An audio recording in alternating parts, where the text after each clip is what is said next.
Welcome back, guys. It is thrift flip time. In today's video, I'm going to be walking you through all of the different frames that I've picked up thrifting and how I have flipped them. Let's go ahead and get started.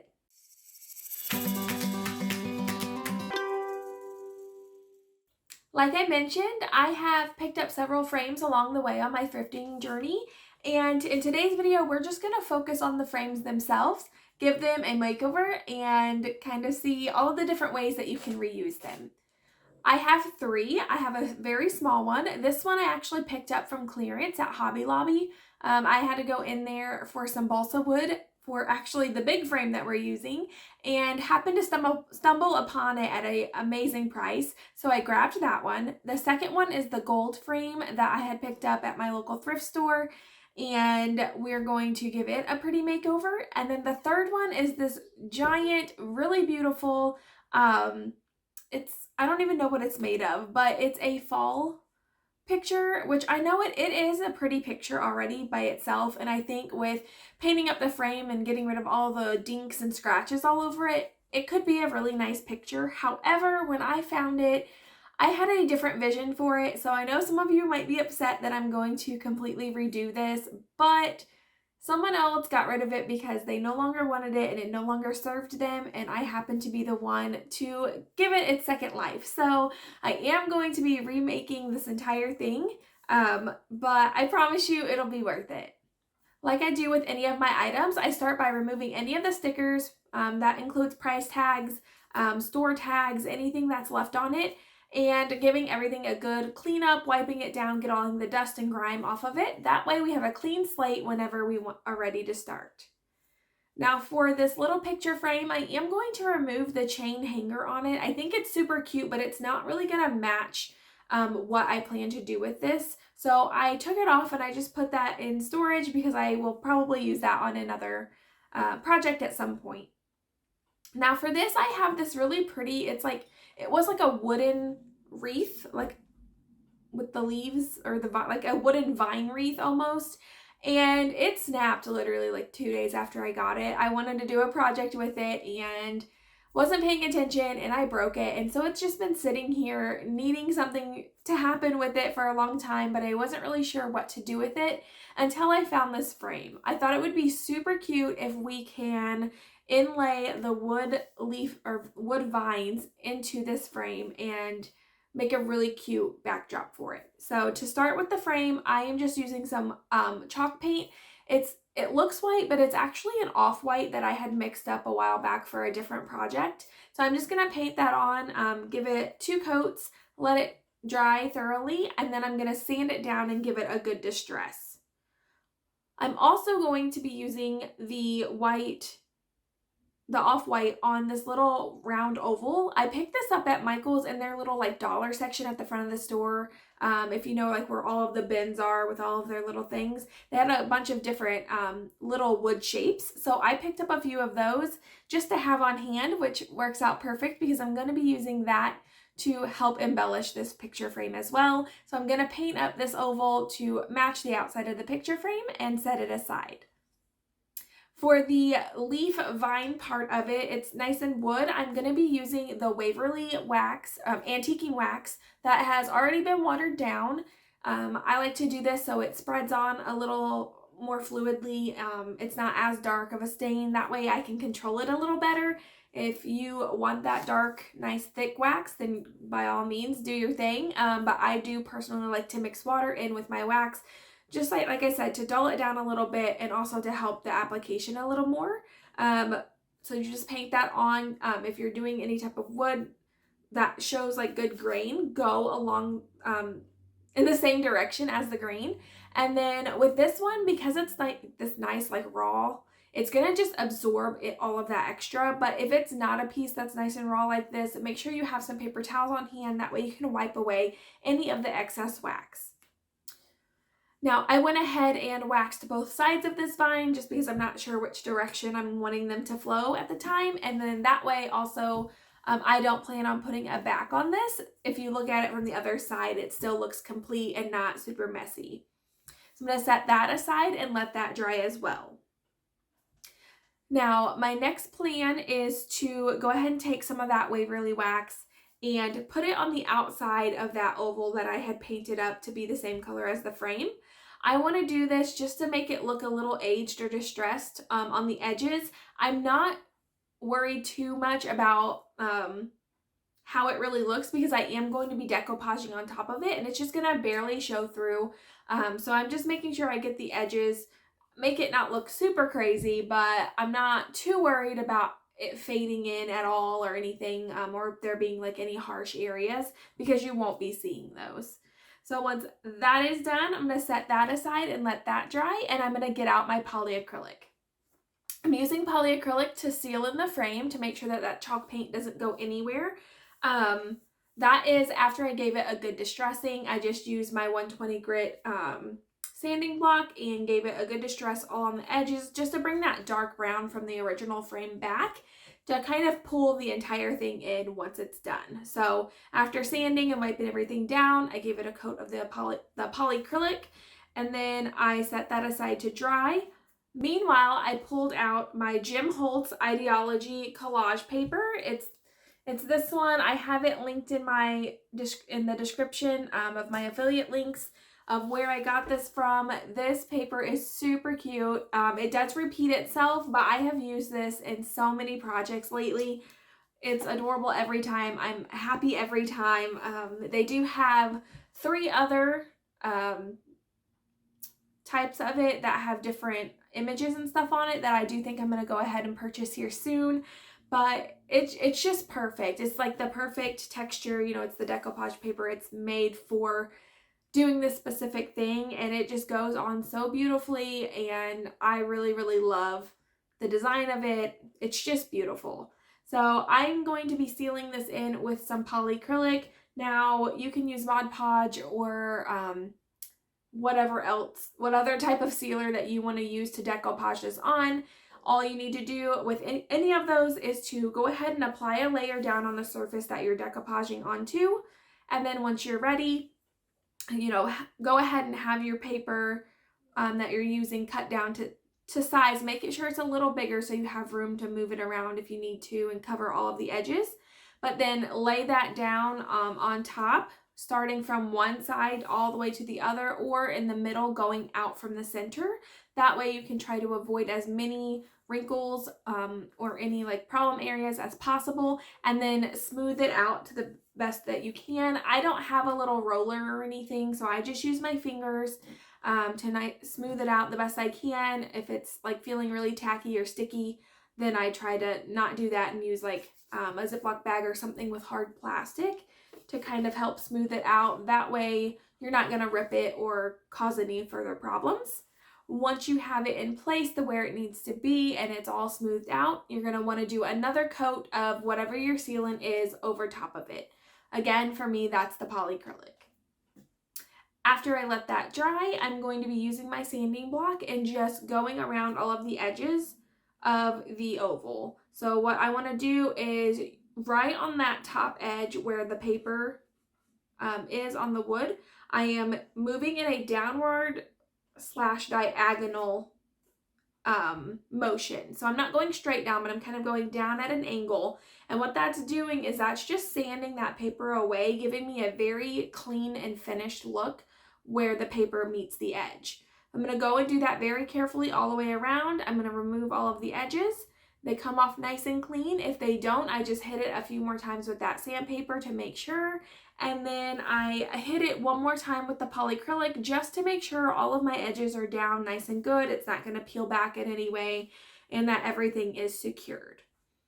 Now that everything is dried, I am going to be measuring the leafy vine part so that I can cut it and put it down into the frame. So what I'm doing is I'm just setting the frame down on top of it. I'm trying to see what layout looks best, and then I'm marking it with a pencil where the vine will meet the frame, and I'm going to be cutting it with this hand angle cutter that I have. I will also link that in the description. It is so awesome to have it. That way I don't have to go out all the way out to the garage, get out any of the tools, cut down this wood. I can just do this right here at my desk. This is even a pretty thick piece of wood. This like leafy vine stuff is pretty thick, and it's still cut through really well. I did have to muscle it a little bit, but for the most part, it worked really great. I'm very happy with it. It does cut different angles, so you can kind of move the little metal piece around to go a different directions. And I did have to do that with some pieces. That way it could fit this into it, because it's not, obviously this vine is in a circle shape, so it's not straight. So that was causing some problems in getting in there at some angles, but it cut through it really well if I gave it a nice squeeze. But if you don't have a really strong grip, it may not be the tool for you for thicker things. Now it's a razor blade, so it does cut through really nice on most things, but like I said, this was pretty thick. I did have to give it some muscle, but it cut beautifully, nice crisp lines. And then on the areas where I couldn't get that in to cut off the pieces that I needed to, I just used my box cutter very carefully, very slowly. I was scoring the wood just a layer at a time until I was able to snap it off. And then I took it and rubbed it on my sanding block. That way I could get rid of any of those rough, uneven edges. Once I've cut down all of those, it's time to place them in the frame. I'm going to be attaching them with hot glue and E6000. I'm doing the hot glue for an immediate set. That way I know that it's not going to go anywhere. And I'm doing the E6000 for the long term. That way I know that it's not just going to wear off anytime soon and fall out and break. Once that is dried and set, it's time to lay my little bird oval right down in the middle. I'm going to kind of mark with the pencil just to give me an idea of where it needs to sit back down once I get the glue in, since, you know, there's not an even surface for me to put glue all over it. So I marked it, put glue, the E6000 and the hot glue down on the leafy parts that will be touching the sign, and then I kind of secured it down. I had to be careful. I can't just push straight down through it, or else I might push those viney parts straight out the back. So I just kind of picked it up from both sides and sandwiched it, and then gave it some time to cure and to dry. And it turned out super, super cute. All I needed to do was add a hanger to it. I have some of the wire jute from the Dollar Tree, so I put that on using my staple gun. Just a quick an easy way to, and mess-free way to add it on there. I tucked the wire parts into the frame. That way there's nothing that's going to be poking or scratching on the wall. And then I added 2 sprigs of greenery and a little twine bow just to kind of pull it all together. And I think it turned out super, super cute, super easy. And I'm so glad that I finally had a reason to use that little white, like, wooden vine, because I thought it was super cute. And I think this project was what it was meant for. So that's the first picture frame. And now we're going to move into the second. The second picture frame is just this pretty gold frame that has really beautiful detail. I picked this up at the local thrift store. I knew I could do something fun with it. It's got a really bad back on it. So it's literally just somebody put some poster board back there. They ripped the backing off of it. It's just really messy. So I started by cleaning it up, sanding down all of those parts that were kind of fraying everywhere, getting all of that loose stuff off with a little scraper, cleaning it up, and then I just hit the back with some black acrylic paint just to kind of blend it all together and make it look a little more cohesive. Excuse me. I like the backs of my pieces to be just as nice as the front, just because I feel like it speaks volumes if you have this really beautiful piece and then you turn it over and you're like, oh, what happened here? So if I'm able to fix it up a bit, I do. Some pieces you just can't. I understand that, but I do like to try to make my backs look decent.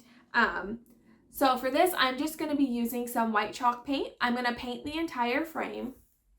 And then after it dries, I'm going to wet distress it back down. So my goal here is to get white all over the frame and in all of the crevices, and then use a baby wipe or a wet paper towel or something, wipe it down and kind of scrub all of those raised surfaces so that that gold shines back through and pops and shows all of that pretty detail. So a little tip, if you are doing this, if you're using something wet, after you wipe it down for a while, use a dry paper towel and wipe over it, because that wet paint's going to start smearing and you're going to think you're not getting anything off when it's really just the paint sitting on the surface. Use a dry paper towel. It'll absorb that paint that you've already loosened and show you what you have left to work on. So I did tape off the front glass to make it easier for me for cleanup. but if you have a glass scraper, which I do have, then you can also use that just to scrape everything off after. I just wanted to save a little bit of the mess, so I went ahead and taped it up.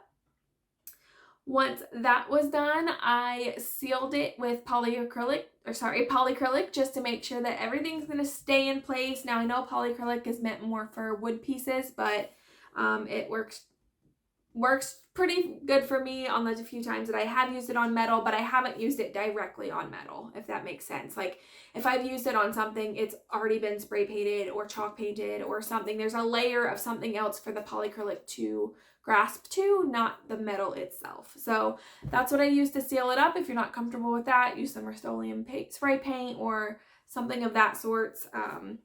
But it was raining, so I wasn't going to go outside and spray paint anything.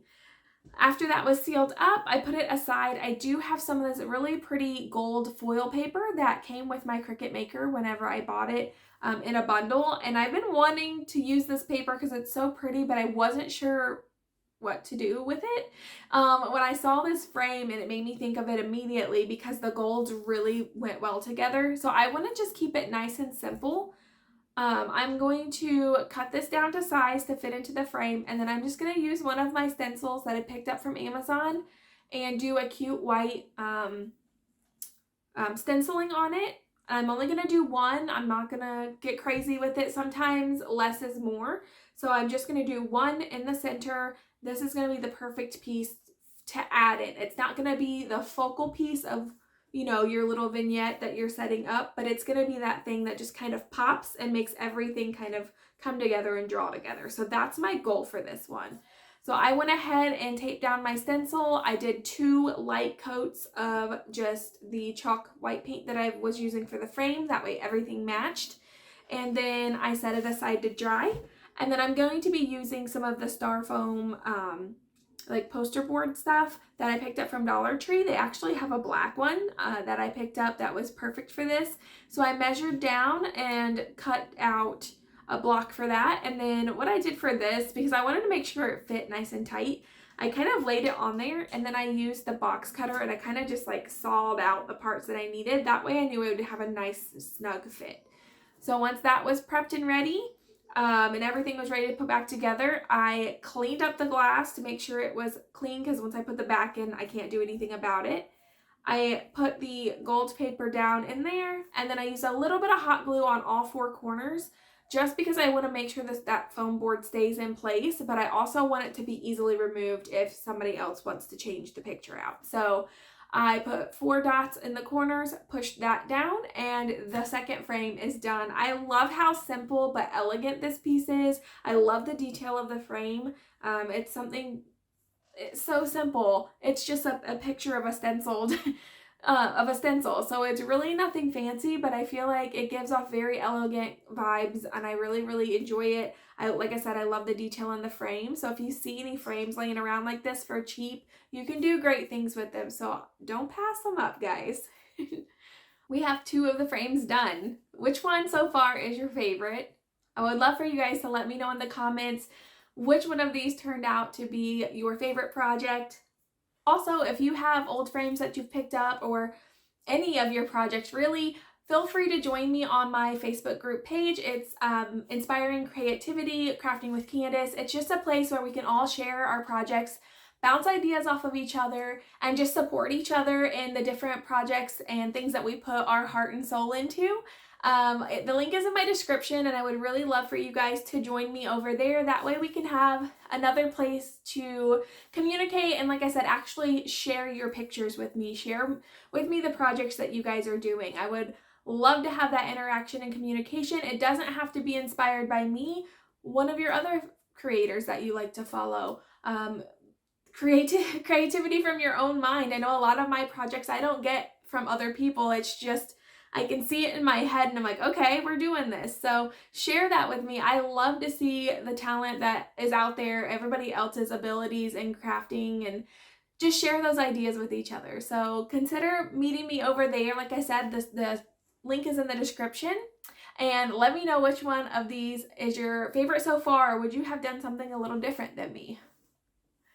All right, we're going to move on to last but definitely not least, this beautiful, gorgeous, great big frame. Again, I know it's very pretty in its own right, but it's a one season picture. It's a fall picture. So you can put it out for fall and then you tuck it away. And I like to have things on display all year long. Don't get me wrong, I like to decorate for the different holidays and things, but I like to put my time into things that I know can be displayed throughout the year and not just at one time. So my plan is to start by cleaning this up and then getting out my chalk paint and painting the frame. I'm painting the frame with this white chalk paint. I'm only doing one good healthy coat on it, getting into all those nooks and crannies and making sure I get, you know, all of the sides and everything to it. And then I'm going to paint the middle part black using some black acrylic paint. Now the middle, I don't really care what it looks like. You're not going to see it, but the reason I'm doing this is because I'm going to do a faux shiplap across the front, and I want there to be a little bit of dimension in there, if you can see between the little boards, so that it's all even and you don't see that picture coming through at any point. So I just went through, painted that black, and then I did go back through with a little angle brush and hit all of the edges really good to make sure it all looks nice and clean from the top. And then I let all of that dry. Once that was dry, it was time to pull out the balsa wood and get it cut down. So I used the balsa wood as the faux shiplap. It's really light, almost feels like a foamy type of wood. And so it works great for adding it to pictures and stuff, because it's, for me, I've used it in multiple frame makeovers and it gives me the faux wood look that I want. Now I say faux, it is wood, but it gives me that faux shiplap look that I'm going for without adding a lot of weight to the item. And it's cheap and super easy to work with, so you don't need a saw or anything to cut it. So I'm going to just get my measurements. I'm gonna lay it in and get my measurements and then do my lines and stuff. And you can literally cut this stuff with scissors. So I use scissors and a box cutter. I did pick up 2 pieces. I got these from Hobby Lobby. I know Michael's carries it, but they haven't had it the past few months. So I've had to go to Hobby Lobby the past couple times that I've gone to get it, which I have nothing against Hobby Lobby, but I think their prices are a little higher for a lot of their stuff. So I don't typically go to shop there for my craft things unless Michael's or Walmart or somebody else doesn't have them that I can get to them. Now I will say though that this balsa wood is very, very fragile. So a lot of the pieces that I found, I only found 2 good pieces. The rest were broken and cracked. But be sure if you have that happen to you that you let the person at the register, let them know that, because you can ask them, hey, this is damaged, this is all there was, can I get a discount? They will call somebody forward, they'll come up with whatever discount they think you should get for the item depending on the damage. I got mine for half off, so that was definitely worth it for me to mention it to them, hey, these are broken, whatever, I'm getting them, can I have anything off? So that's actually how I came into finding that first frame, because I was there getting that stuff for this big piece here. So it kind of worked out that day. I found a few other treasures that day too, and you'll see those in a future video that I'm very excited about. But I digress. Back to it. I literally just take some scissors and very slowly and carefully cut the boards down to size.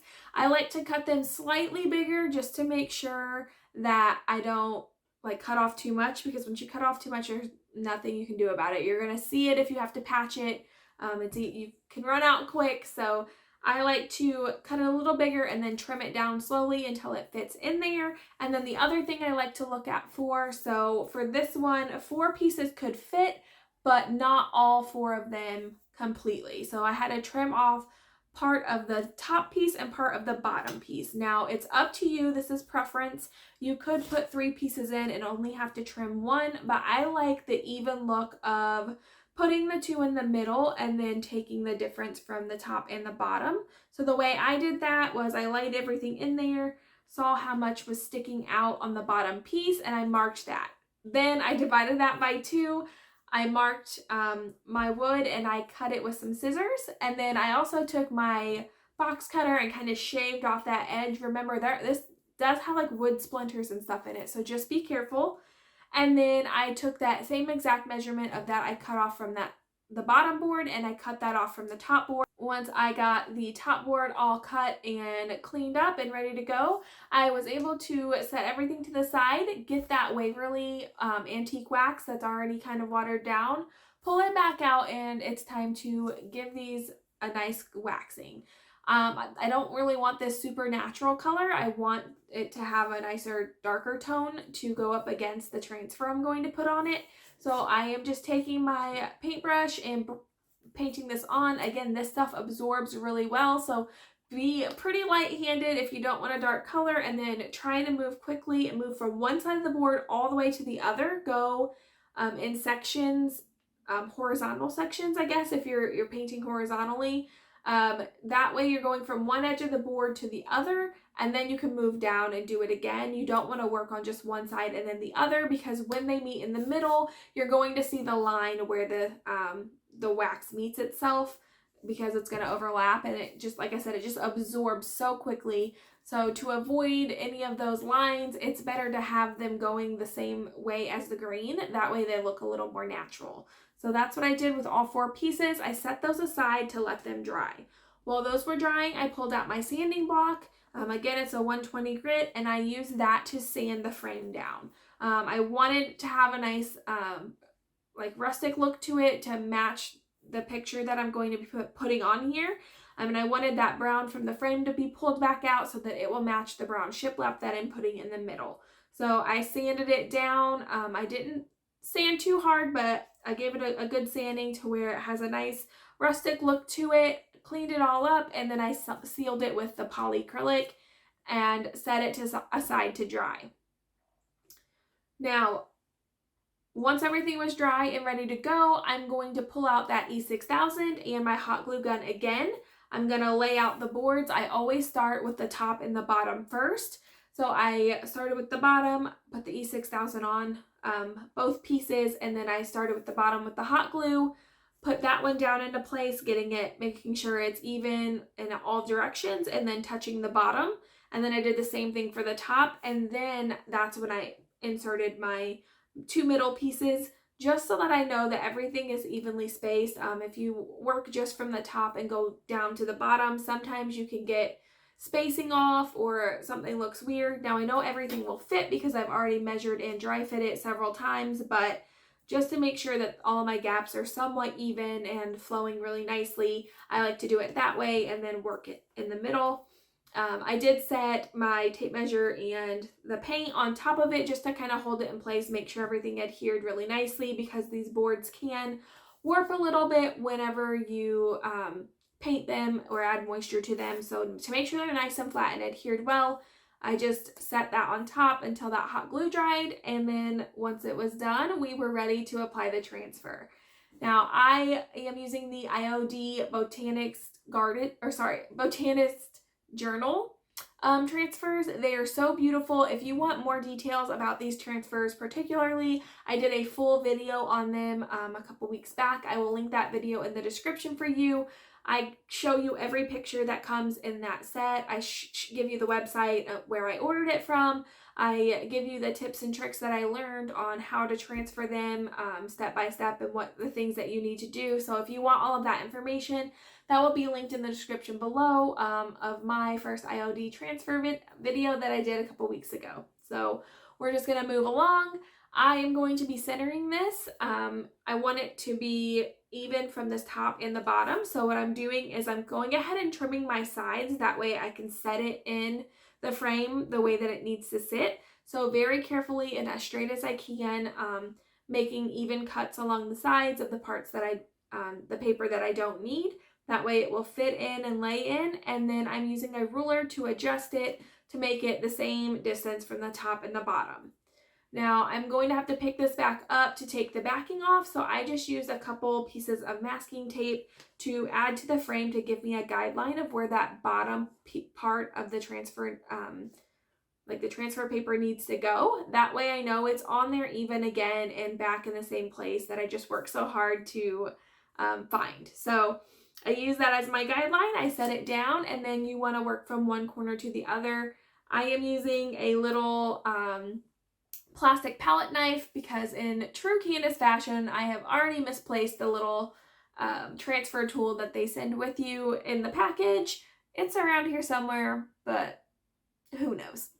So I am using that. I'm starting in one corner. I am just rubbing it really well. And I will say, you know, even though this is soft wood, I rubbed pretty hard on the transfer and didn't have any weird issues or scratches in this really soft balsa wood. So it transferred really, really well.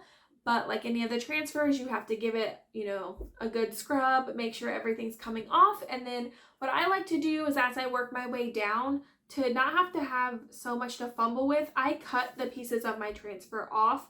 Like after it's already transferred onto my piece and I just have the plastic there, I cut that plastic off and set it aside. That way I don't have to fuss with all of the excess that's hanging out. Now, before I cut it, I always double check to make sure there's no pieces that did not transfer on there, because once you cut it off and put it aside, you could lose that part of the transfer, or you cannot know where that goes, or you cannot get it lined back up exactly where it needs to be. So if you're going to do that, make sure you're double checking there everything has transferred off of that section before you cut it off and set it aside.